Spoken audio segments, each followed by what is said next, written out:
If you constantly feel like you're not good enough or you're constantly doubting yourself, trust me, you're not alone in this. I have zero self esteem. In fact, my self esteem is in negative. So, self esteem is basically how you see and value yourself. The reason why nothing gets my goat is because nobody can have a lower opinion of me than me. I mean, I have the lowest opinion of myself and I have said the nastiest things to myself. So, whatever anyone says does not really get my goat. So, nothing you can say ever can hurt me. To top it all, I also suffer from imposter syndrome. It really fucks your brain.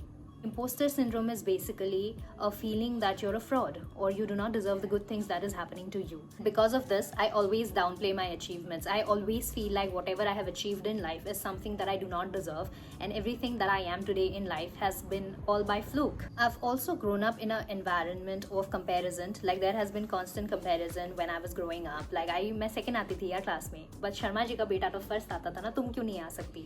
So I think imposter syndrome or low self-esteem also stems out from an environment like that where you're constantly competing with someone. You're made to compete with someone, and you're always made to feel like your achievements are not enough. Probably that's how the whole saga of doubting myself began, and now I'm doing a lot better in life. Like I'm genuinely doing a lot better in life. Like I'm really practicing and preaching self-love, and I love myself a little more than I used to. I mean, of course, I used to hate myself. So now the fact that I love myself, even if it's just a beginning, I am doing so much better.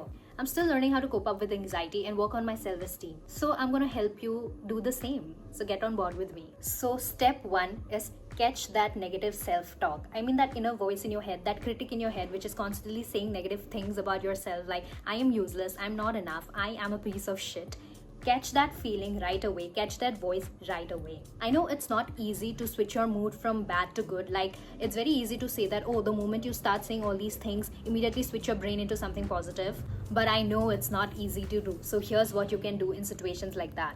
Pen your thoughts down. Pen every negative emotion that you have down. Do not underestimate the power of journaling. Pen them down in a piece of paper. Whatever negative thing you're feeling right now, just pen everything down. Oh, you're feeling like shit, you feel like you're useless, you feel like you don't deserve anything, you feel like you're never gonna fall in love, or you suck. Every bad thing that you have, pen them down. You know what's the second thing you're gonna do? Burn that paper. Trust me, burn that fucking paper, and it feels so powerful. You feel like you have burnt all your negative emotions away.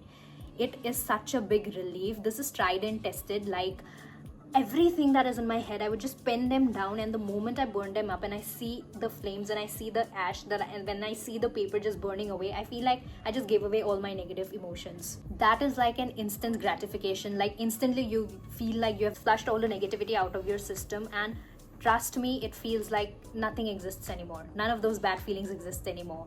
Step number 2 is set your boundaries, which means practice saying no.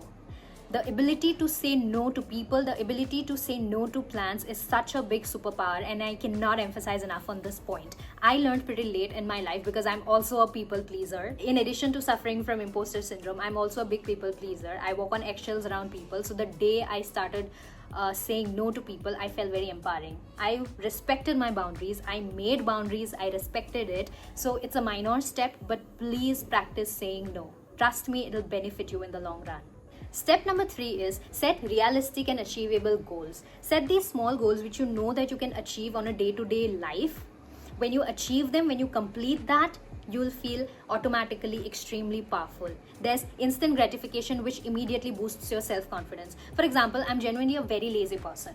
You know, in my daily life, I cannot even put 1 hour of working out because I'm so lazy. Like for that, I have to get up early and blah, blah, blah. So what I have set for myself as a realistic goal is that I'm gonna do 100 jumps a day. No matter what, no matter how tired I am, before I go to bed, I have to complete 100 jumps a day. If any athletes in the house, you might feel like that's such an easy job to do, but for someone who is a lazy person, no, 100 jumps non-stop a day is not an easy job. And when you do it, when you do those 100 jumps in one go, it immediately gives you a rush. Okay, it gives you an adrenaline rush. It keeps your coordination, it keeps your cardiovascular system active, boosts your heart rate, it keeps your legs and core strong. So if you do nothing throughout the day, even if you're not properly brisk walking or whatever be it, so put a small goal like this, because the moment I finish this, I instantly feel happy. I instantly feel like I've achieved something and I've done something in the day, and it does not even make me feel guilty for eating those plate of fries.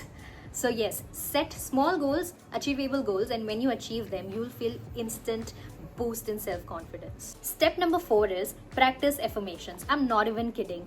Take 5 minutes out of your day to practice these affirmations, because when you constantly feed your brain good things, good positive thoughts, it genuinely subconsciously impacts and alters your brain. Okay, this has really helped me in 2025, because before 2025 I used to be a pessimistic and cynical person. Although I'm still a cynic, but I'm definitely not a pessimistic person. I'm very hopeful and optimistic, and affirmations have really helped me. So come on, let's do it together. There are 10 affirmations that I want you to read together with me. So repeat after me.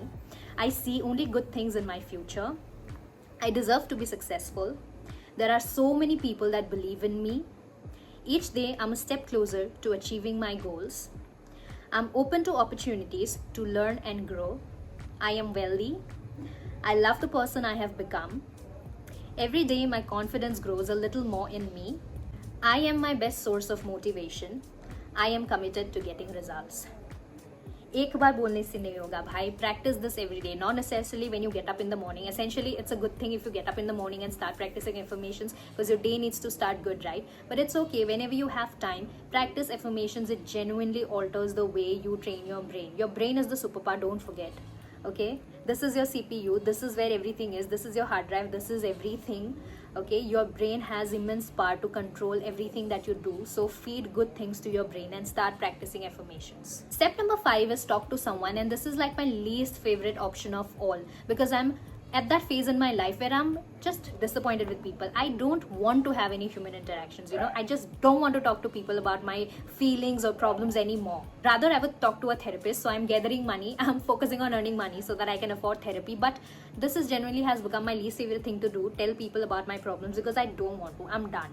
Okay, but you don't have to be. If you have a close knit of people who you genuinely trust, talk to someone about these things, because a lot of times talking and letting it out to someone really solves 99% of your problems. The feeling of being heard, the feeling of being seen is of utmost importance. So go ahead and do that. Remember, one true friend is greater than 1,000 fake friends. I have literally struggled with low self-esteem all my life, and to top it all, imposter syndrome and having these people-pleasing personality. Like, I literally walk on eggshells around people. So these 5 tools and these 5 lessons have genuinely helped me overcome a lot of things in life. So I really hope that it does for you as well. And these are like literally tried and tested techniques. It has genuinely helped me in fixing my self-esteem. Of course, I'm not at a perfect state in my life. I'm still learning. I still get affected by a lot of things. So let me know if you're at a conundrum like that in life. Try this, practice this, preach this, and let me know how you felt or how it helped you in life. Until then, like, share, comment, subscribe to my channel. I'll see you next time. Namaste.